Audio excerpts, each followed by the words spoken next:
रुको, एक सेकंड के लिए आंखें बंद करो और सोचो, तुम्हारी जिंदगी में कोई एक इंसान है जो कमरे में आता है, कुछ नहीं बोलता और पूरा कमरा चुप हो जाता है। लोग उसकी तरफ देखने लगते हैं, कोई समझ नहीं पता क्यों, कोई एक्सप्लेन नहीं कर पाता, लेकिन सब फील करते हैं कि ये इंसान अलग है, कि ये इंसान डेंजरस है, कि ये इंसान पावरफुल है। अब सोचो, क्या तुम कभी वो इंसान बने हो? क्या तुम्हारे कमरे में आने से कोई चुप हुआ है? क्या तुम्हारी आंखों ने कभी किसी को रोक के रखा है? ज्यादातर लोग का जवाब होगा नहीं, और ये इसलिए नहीं कि तुम कुछ कम हो, ये इसलिए है क्योंकि तुम्हें वो चीज नहीं पता जो किलियन मर्फी जानता है, वो चीज जिसे दुनिया ऑरा कहती है। लेकिन आज मैं तुम्हें वो एग्जैक्ट राज बताऊंगा जो किलियन मर्फी को बिना एक वर्ड बोले सबका अटेंशन ले लेता है, बिना कुछ किए सबको रोक लेता है, बिना एक स्माइल के सबको अपनी तरफ खींच लेता है। और सबसे इम्पोर्टेंट बात, ये ऑरा गिफ्ट नहीं है, ये बॉन्ड नहीं होती, ये बनाई जाती है डिलिबरेटली, कॉन्शियसली, रोज। तो बैठे रहो, क्योंकि अगली कुछ मिनट में तुम वो इंसान बनना शुरू कर दोगे जिसके कमरे में आने से सब चुप हो जाते हैं। पहले समझो किलियन मर्फी को, असली किलियन मर्फी को, वो टॉमी शेल्बी को नहीं जो स्क्रीन पर दिखता है, वो ओपनहाइमर को नहीं जो हिस्ट्री बुक्स में है। असली इंसान कॉर्क, आयरलैंड, एक छोटा सा आयरिश शहर, grey skies, narrow streets, quiet people. यहाँ एक लड़का पैदा हुआ, Killian Murphy, middle class family, पढ़ा लिखा घर, पापा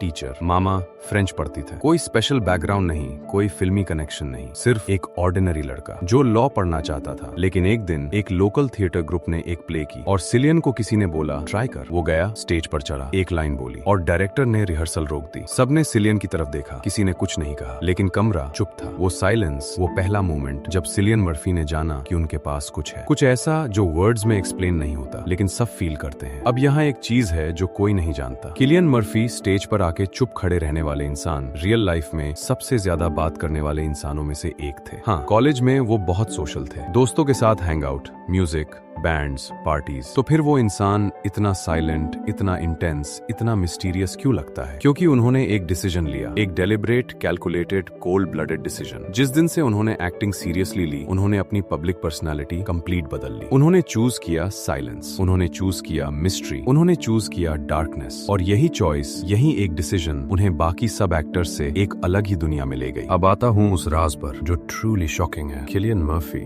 हॉलीवुड का एक ऐसे एक्टर है जो ऑलमोस्ट कोई इंटरव्यू नहीं देता, पार्टीज में नहीं जाता, सोशल मीडिया नहीं चलाता, रेड कार्पेट पर मिनिमम टाइम देता है, जब जाता भी है मिनिमम बोलता है, और ये सब डिलिबरेट है। एक जर्नलिस्ट ने उनसे पूछा था, सिलियन आप इतने प्राइवेट क्यों रहते हैं, इतने रिजर्व्ड क्यों है? मर्फी ने जवाब दिया, क्योंकि जब तुम सब कुछ बता देते हो लोग सोचना बंद कर देते हैं, मैं चाहता हूँ लोग सोचते रहें। ये एक लाइन, ये एक पूरी साइकोलॉजी है, और साइंस भी यही कहती है। इंफॉर्मेशन गैप थ्योरी, जो कि साइकोलॉजिस्ट जॉर्ज लोएनस्टीन ने डिस्कवर की, कहती है इंसान का ब्रेन नेचुरली उन चीजें की तरफ खिंचता है जो इनकम्प्लीट होती हैं। जब तुम्हें किसी के बारे में सब पता होता है, क्यूरियोसिटी खत्म हो जाती है, लेकिन जब कोई मिस्टीरियस होता है, तुम्हारा ब्रेन ऑटोमेटिकली उसके बारे में सोचना शुरू कर देता है, रात को भी, दिन में भी। यही सिलियन मर्फी ने अपनी पर्सनालिटी में अप्लाई किया। वो डेलिबरेटली इनकम्प्लीट रहते हैं, डेलिबरेटली मिस्ट्री में रहते हैं, और यही उनकी ग्रेविटी है, यही वो मैग्नेटिक पुल है जो लोग फील करते हैं बिना समझे जब मर्फी कमरे में आता है। लेकिन मिस्ट्री सिर्फ एक पिलर है, पूरी डार्क ऑरा 6 पिलर से बनती है, और अब मैं तुम्हें वो सब एक एक करके बताऊंगा। Pillar 1, silence is the deadliest weapon. Murphy set पर डायरेक्टर्स के साथ, कोस्टर्स के साथ बहुत कम बोलता है, ऑब्जर्व करता है, सुनता है, एब्जॉर्ब करता है, और जब बोलता है पूरा रूम सुनता है, क्योंकि उन्होंने एक चीज समझी, जो लोग ज्यादा बोलते हैं वो खुद को सस्ता कर देते हैं। जब तुम हर चीज पर रिएक्ट करते हो, हर जगह अपनी ओपिनियन देते हो, हर बात में जंप करते हो, तुम्हारे वर्ड्स की वैल्यू 0 हो जाती है। लेकिन जब तुम चुप रहते हो और सिर्फ तब बोलते हो जब जरूरी हो, हर वर्ड गोल्ड बन जाता है। रूल, आज से अपने वर्ड्स की क्वांटिटी आधी करो, जो एब्सोल्युटली जरूरी नहीं वो मत बोलो। 7 दिन में लोग तुमसे डिफरेंटली बात करने लगेंगे। Pillar 2, eyes that don't apologise. Murphy की आंखें, ये सब जानते हैं, लेकिन ये पावरफुल इसलिए नहीं है कि वो ब्लू है, ये पावरफुल है क्योंकि मर्फी माफी नहीं मांगता अपनी आंखों से। ज्यादातर लोग आंखें छुपाते हैं, नीचे देखते हैं, इधर उधर देखते हैं, फोन देखते हैं, क्योंकि direct eye contact uncomfortable feel होता है। लेकिन यही डिस्कम्फर्ट, यही वीकनेस लोग फील करते हैं। जब तुम आंखें छुपाते हो, तुम्हारा ब्रेन सिग्नल देता है मैं कॉन्फिडेंट नहीं, और लोग बिना जाने ये सिग्नल रिसीव करते हैं। मर्फी ने चूज किया डायरेक्टली देखना, डीपली देखना, जैसे वो तुम्हारे अंदर देख रहा हो, जैसे वो तुम्हारे थॉट्स पढ़ रहा हो, और ये इंटिमिडेटिंग होता है। रूल, आज से हर कॉन्वर्सेशन में डायरेक्टली आंखों में देखो। पहले 3 दिन बहुत अनकंफर्टेबल लगेगा, करो फिर भी। चौथे दिन से ये नेचुरल हो जाएगा और लोग फील करेंगे ये इंसान अलग है।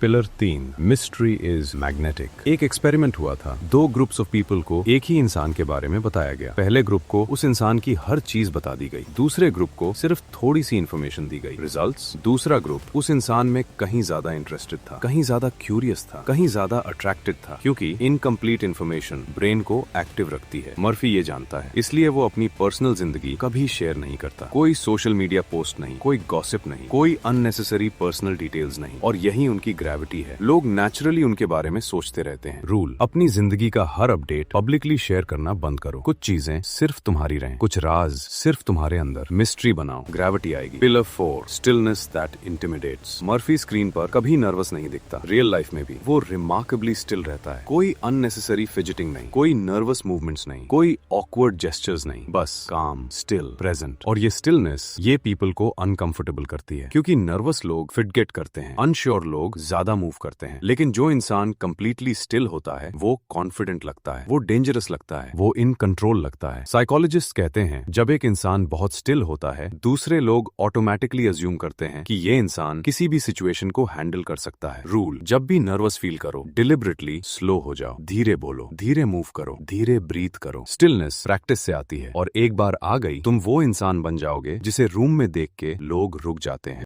Pillar 5, obsessive depth Murphy. जो भी रोल करता है उसके लिए वो महीने, कभी कभी साल पहले से तैयारी करता है। टॉमी शेल्बी के लिए उन्होंने बर्मिंघम की 1920 के दशक का हिस्ट्री पढ़ी, उस एरा के क्रिमिनल्स की साइकोलॉजी पढ़ी, रियल गैंग स्टोरीज पढ़ी, एक्सेंट सीखा, बॉडी लैंग्वेज सीखा, हाउ वॉक सीखा। इतनी डेप्थ, इतनी ऑब्सेशन, और यही डेप्थ स्क्रीन पर दिखती है, क्योंकि जब तुम किसी चीज को इतनी गहराई से जानते हो, तुम्हारी कॉन्फिडेंस ऑटोमेटिकली डिफरेंट होती है, तुम्हारे आंसर्स डिफरेंट होते हैं, तुम्हारा प्रेजेंस डिफरेंट होता है, क्योंकि तुम्हें पता होता है, तुम्हें सब पता है, और ये सर्टेनिटी ही ऑरा बनाती है। रूल, जो भी करो उसकी प्रिपरेशन इतनी डीप करो कि कोई भी सवाल तुम्हें हिला ना सके। जब तुम फुल्ली प्रिपेयर्ड हो, तुम्हारा ऑरा ऑटोमेटिकली पावरफुल हो जाता है। Pillar 6, controlled emotion. ये सबसे अंडररेटेड पिलर है और सबसे पावरफुल भी। मर्फी स्क्रीन पर इमोशंस को कंट्रोल करता है। रियल लाइफ में भी वो रेयरली पब्लिकली रिएक्ट करता है। कोई कंट्रोवर्सी नहीं, कोई पब्लिक फाइट्स नहीं, कोई इमोशनल आउटबर्स्ट नहीं, क्योंकि उन्होंने एक चीज समझी, जो इंसान अपने इमोशंस को कंट्रोल करता है वो पूरी कॉन्वर्सेशन को कंट्रोल करता है। जब तुम इमोशनली रिएक्ट करते हो, तुम कंट्रोल खो देते हो। दूसरा इंसान तुम्हारा रिएक्शन देख के और पुश करता है। लेकिन जब तुम कंट्रोल्ड रहते हो, जब तुम कामली रिस्पॉन्ड करते हो, लोग इंटिमिडेट हो जाते हैं, क्योंकि वो समझ नहीं पाते कि ये इंसान रिएक्ट क्यों नहीं कर रहा, और ये कंफ्यूजन ही पावर है। अब प्रैक्टिकल बात, ये सब थ्योरी में बहुत अच्छा लगता है, लेकिन रियल जिंदगी में, ऑफिस में, कॉलेज में, फैमिली में, दोस्तों के साथ कैसे काम करता है ये सिनारियो? एक मीटिंग या ग्रुप में सब बोल रहे हैं, शोर है, ओपिनियंस आ रहे हैं, तुम चुप रहो, ऑब्जर्व करो, सुनो, प्रोसेस करो, और जब सब बोल चुके हैं तुम एक लाइन बोलो, सिर्फ एक, लेकिन वो लाइन सब कुछ समराइज करे। लोग तुम्हारी तरफ देखेंगे, इसने इतनी देर में इतनी इंपॉर्टेंट बात कैसे कही। यही मर्फी करता है। सिनारियो 2, कोई तुम्हें प्रोवोक करे, कोई कुछ बोला, कुछ ऐसा जो तुम्हें रिएक्ट करना चाहता था। तुम ना मुस्कुराओ, ना गुस्सा दिखाओ, बस उन्हें देखो, 3 सेकंड चुप, फिर धीरे से एक लाइन बोलो या बिल्कुल मत बोलो। ये साइलेंस, ये कंट्रोल्ड रिस्पॉन्स दूसरे इंसान को ज्यादा अनकंफर्टेबल करेगा तुम्हारे किसी भी इमोशनल रिएक्शन से। सिनारियो 3, कोई तुम्हारे बारे में जानना चाहे, लोग पूछेंगे तुम क्या करते हो, कहाँ रहते हो, लाइफ में क्या चल रहा है। थोड़ी इन्फॉर्मेशन दो, पूरी नहीं। एक इंटरेस्टिंग चीज बताओ, फिर टॉपिक बदलो या मिस्ट्री में रहने दो। लोग तुम्हारे बारे में सोचते रहेंगे, और यही सोचना ही अट्रैक्शन है। सिलियन मर्फी ने एक बार बहुत क्वाइटली एक इंटरव्यू में कहा था, मैं चाहता हूँ कि जब मैं कमरे में आऊँ, लोग फील करें कि कुछ अलग है यहाँ, कुछ अनएक्सप्लेनेबल। और वो ऐसा इसलिए नहीं था कि वो हैंडसम है, इसलिए नहीं कि वो फेमस है, इसलिए नहीं कि वो टैलेंटेड है। वो ऐसा इसलिए था कि उसने डिलिबरेटली चूज किया silence over noise, mystery over over sharing, stillness over restlessness, depth over surface, control over reaction. और ये सब, ये पूरी डार्क ऑरा तुम्हारे पास भी आ सकती है। अभी आज से 7 दिन का डार्क ऑरा चैलेंज। दिन 1 से 2 साइलेंस, वर्ड्स की क्वांटिटी आधी करो। दिन 3 से 4 आई कांटेक्ट, डायरेक्टली देखो, माफी मत मांगो अपनी आंखों से। दिन 5 से 6 मिस्ट्री, कुछ मत शेयर करो, कुछ छुपाओ। दिन 7 ऑब्जर्व करो, लोगों का बिहेवियर तुम्हारे साथ क्या बदला। और 7 दिन बाद नीचे कमेंट में आके बताओ। एक वर्ड में भी बता सकते हो, या एक लाइन में, या जो फील करो। मैं पर्सनली हर कमेंट पढ़ता हूँ, और अगर ये वीडियो तुम्हारे काम आई तो उस एक दोस्त को भेजो जो हर जगह ज्यादा बोलता है, जो हर जगह ओवर शेयर करता है, जो हर चीज रिएक्ट करता है। उसे बताओ दुनिया का सबसे पावरफुल इंसान वो नहीं होता जो सबसे ज्यादा बोलता है, वो होता है जो चुप रह के पूरे कमरे को फील करा देता है। लाइक करो, सब्सक्राइब करो, बेल आइकॉन जरूर दबाओ, क्योंकि अगली वीडियो में एक और ऐसा इंसान आएगा जिसने प्रूव किया कि सबसे बड़ी ताकत बाहों में नहीं, दिमाग की खामोशी खामोशी में होती है, तब तक कम बोलो, गहरे जाओ और दुनिया को फील करने दो कि तुम अलग हो।